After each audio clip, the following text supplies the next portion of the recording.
عزیزانو پدی انبیاء علیہم السلام کی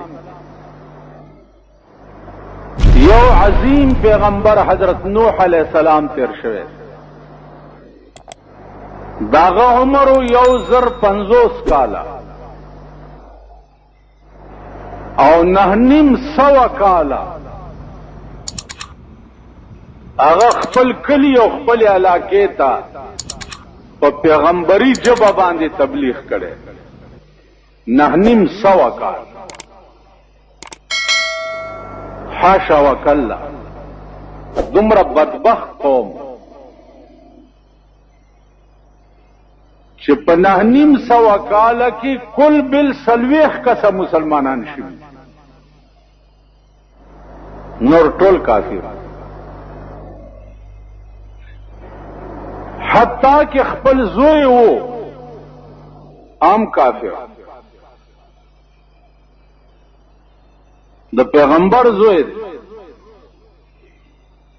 چې الله ته منظور نه ده هدایت نکیږي ورته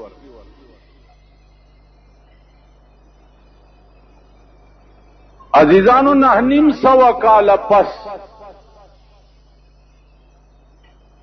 چې د نوح علیه السلام بالکل زړه خله تراغه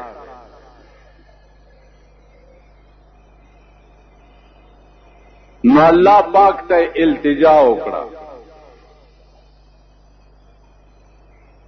او د قوم ته خیره وکړه قال نوح رب لا تذر على الارض من الكافرين ديارا اے پروردگارا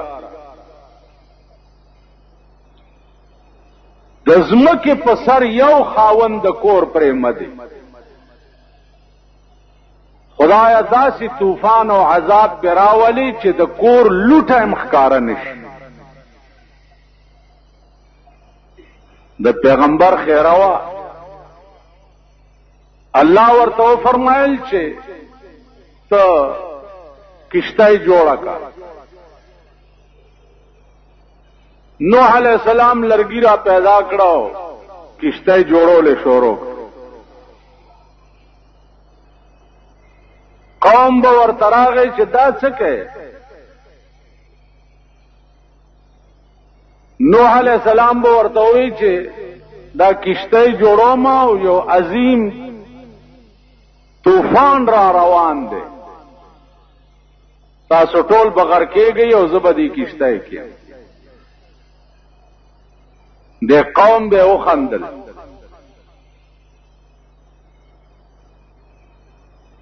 البه دته وګور طوفان برازي او مونږ بغیر کېږو د بکشتای کې د خبرو ته ګور او به خندل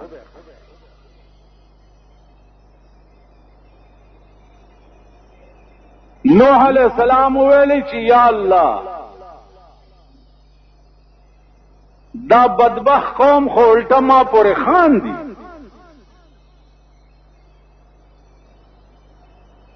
الله ورته فرمایل چې دوی ته وایا چې فلیضحکوا قلیلا ولیبکوا کثیرا لغون دی وخاندي بیا ډېر جاړي اوسم لګ وخت او خاندي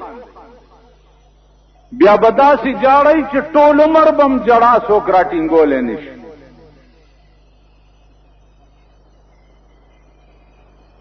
نه بزرګ وای کړه وای غافل پاس کا سودا کړه نن دیوار دی غافل پاس کا سودا کړي نندوار دے ما خو سودا وکړه د بلتون په دکان غافل پاس کا سودا کړي نندوار دے ما خو سودا وکړه د بلتون په دکان خبر نوم چې د بلتون د ټګي کار دی که سودا کې دغه دی وخت.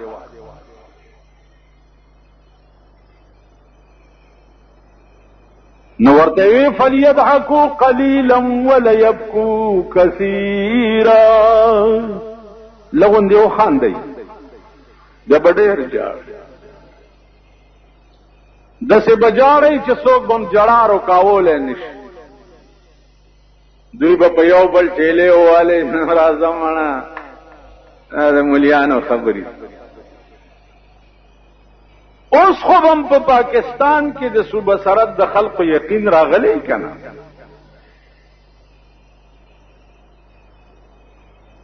چې که الله د نوح علیہ السلام د طوفان ذکر په قرآن کې کړی دی، نو اوس خو په پاکستان کې طوفان په سترګو وینئ لګیایي که نه؟ نو کوم الله چې په هزاره او په پنجاب کې طوفان راوستی شي، هغه الله په پیښور کې نشي راوستی؟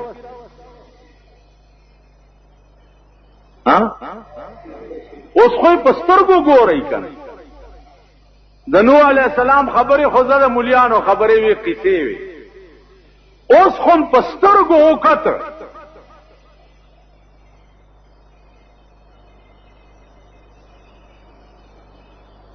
$100 بلین ډالر نقصان تر پرونه پورې وشو. 100 بلین حساب وکړئ. بلین پیژنئ؟ د میوزک سنټر د دکان نه کیسټ خو به پیژنئ که نه؟ د آرامتوب چې د جمعې په شپه یې کورونو ته وړئ.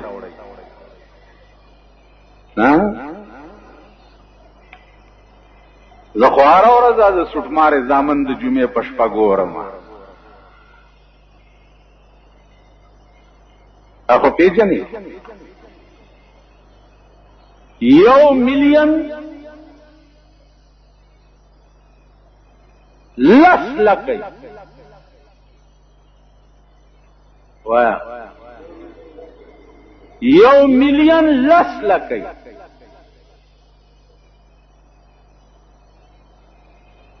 او 1 بلین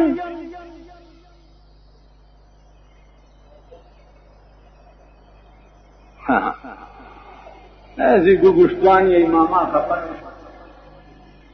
10,000 او 600 کړي. بیا د غرونو تودې چې پیرا پریوتی دي، نو ثابت کله لاندې خخ کړی دی، د خخېدو ضرورت هم نشته. بیا یو بل کمینه پنته وګوره، نور وزیران زی نو په هلیکاپټر کې زی.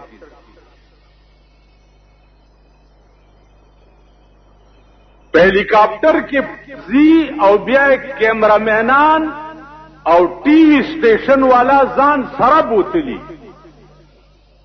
یو طرف ته 100 بلین نقصان پاکستان ته وشو، او بل طرف ته د ټي وي او د کیمرامینانو چې څومره اخراجات وي، یا یو غنټه چې هلیکاپټر چلیږي د 40,000 روپو تیل خوري.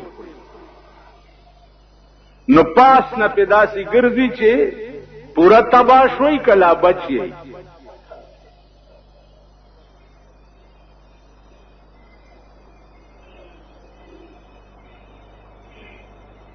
تما ته وایا چې ستا کور وران شي او زه درشم، نو زما په 9مې پیړۍ د نالتي چې زه کیمرې والا ځان سره بوزم چې راځه زه دا وران کړی ځای ګورم، زما فوټو باسه چې خلک یې وګوري چې خانم راغلی او کتو.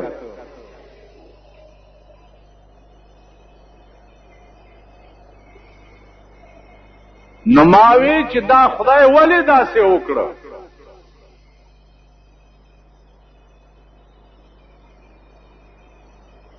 هر وخت په خطر کې اوسئ. ستا د توربیلې د بند هم دیوالونه خوځي لګیا.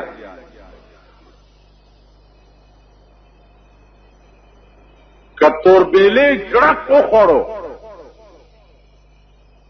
بیا به نه پیښور وي او نه به مردان وي او نه به چارسده وي او نه به خلیل وي او نه به مومند وي او نه به څه وي، یو جړک او خدای له څه ګران دي.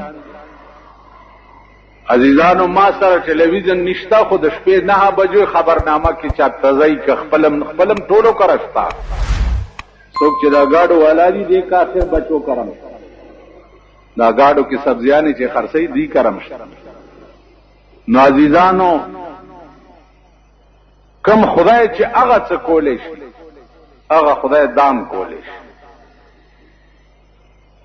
نو د پاکستان قوم ته به اوس یقین راغلی چې د نوح علیه السلام په کشته پورې ټوکې کولې او ډرامې کولې او کشته تیاره شوه او نوح علیه السلام سره د مرګرو په کشته کې سور شو، نو باران شروع شو. زمکه به د لاندې نه اوبه راخوټ کولې او اسمان به د پاس نه را راوړی. علما لیکي چې د اسمان نه یو ساس کې به د کوهی تور غر عمره را پریوته، یو ساس کې د کوهی تور غر عمره را پریوته. نو زمکه ته حکم هغه لاندې نه راخوټ کولې او اسمان د پاس نه را وروړي. عزیزانو 6 میاشتې دا سیلاب دا د نوح علیه السلام قوم ټول د پړسېدلو چنډخانو په شان د اوبو د سر د پاسه مړه ګرځېدل. نوح علیه السلام ورته وی چې ما درته نه ویلي چې فلیضحکوا قلیلا ولیبکوا کثیرا، لغوندې وخاندئ بیا به ډېر ژاړئ. پلار د زوی نه نو خبر، زوی د پلار نه نو خبر، مور د لور نه نو خبره او لور د مور نه نو. هر څه ملیامیټ شو. هغه کشته اوسم په یو غره پراته ده. د نوح علیه السلام زوی چې غرقېده نو پلار ورته وی چې ارکب معنا، بچیا دی کشته ترا سور شه، لا عاصم اليوم، نن خلاصې نشتا. هغه ورته زه به غره ته پاسخېږم، په غره کې به پناه ونیسم. نوح علیه السلام ورته لا عاصم اليوم، نن چرته د خدای د قهر نه بچ کېدل نشتا. د غره ته منډه کړه او په یو سرنګ کې ننوتو، ځان پسې هغه د سرنګ خوله بند کړه چې دلته به اوبه د کم ځای نه راننوځي. علما لیکي چې خپلې متیازې ته دومره وبهېدې چې دی پکې ډوب شو. الله دریاب ورته د تشو متیازو په لار جوړ. خدای کولی شي که نه؟